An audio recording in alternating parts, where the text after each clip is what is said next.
Today, I'm honored to stay here before you and talk about the issue that needs our attention, the issue that has to be tackled immediately, the stagnation of the culture. I want to start my speech with a quote of the King of United Arab Emirates. When he was asked how he reached this development for his country in a short amount of time, he answered, "Hard times create strong people, and strong people create good times. And as you may have guessed, good times create weak people, and weak people create hard times." So what does it mean? Let's explore from the very beginning, So I first found out about the term stagnation of the culture in the book of Roman historian Tit Livy. In the history of Rome, he describes how the Roman civilization was born and how it came to supplant all the other small civilizations and cultures around Europe. Even now, we can see the evidence for my words.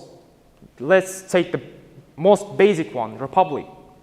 Now, most of the population of Earth and most of the countries are republican systems. So, a republic was born first in Rome.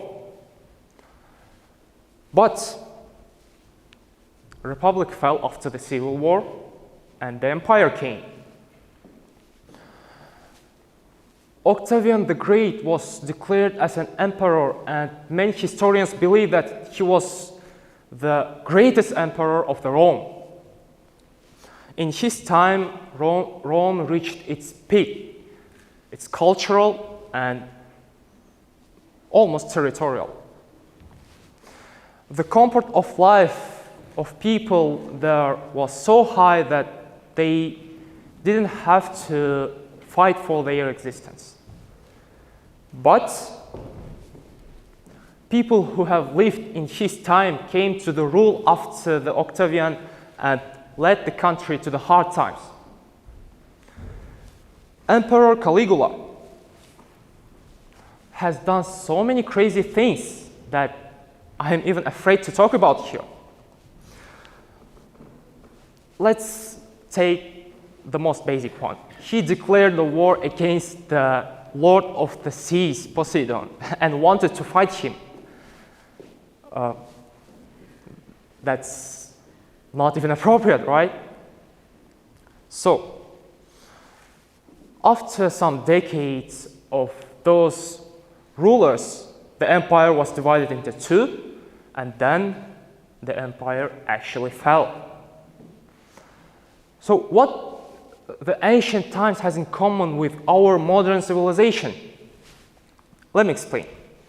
Today, most of the population of Earth is living or has been living in a good times recently.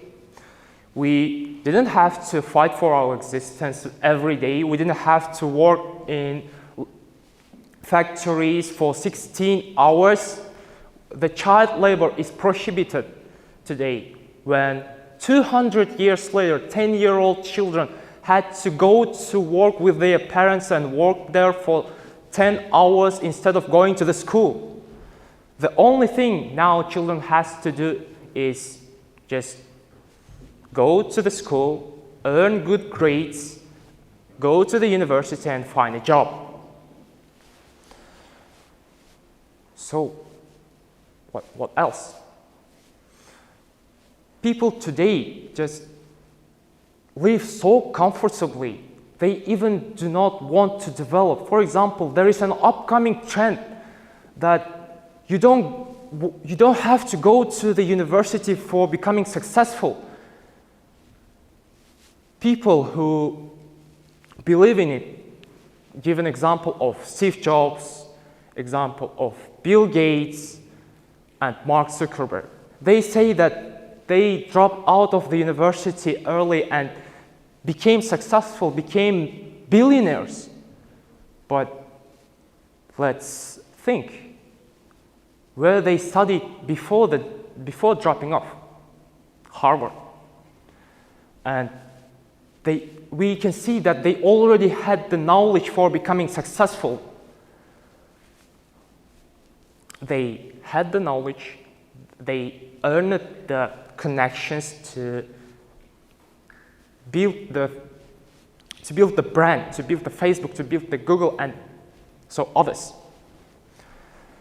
So what we have to do to prevent the stagnation of the culture. First and foremost, be open to any development. We have to recognize the need of the development. So, for example, if you see a book, you imagine that you don't have a time to read it, but it can lead you to the stagnation of your culture. And let's take from another point. Now the world is becoming a bunch of individuals. We just want ourselves to be successful. We don't think of others. We don't think of other people in our society. We get a job, we go to work, we earn our money, maybe we open our business for earning more money for ourselves, but what about others? Today, almost half of the population of Earth don't have the access to the quality of education. Maybe even your neighbor doesn't have that access to the education when you have. So what can we do for that? The thing that everyone here can do is a passion project. Let me give an example of myself. I am really interested in history, philosophy, geography, and that kind of humanitarian subjects. Some half a year ago, we gathered with my friends and opened a Telegram channel where we posted articles, hosted lessons, history lessons, philosophy lessons, and actually got attention. Today, there are almost 300 subscribers in our channel, so we are helping them to learn, we are helping them to get the education that actually they cannot get from others. So, in conclusion, I want to say that be open to development. Help others to develop, contribute to your society so that we won't get to the hard times. Don't be someone who will lead us to the hard times. Thank you.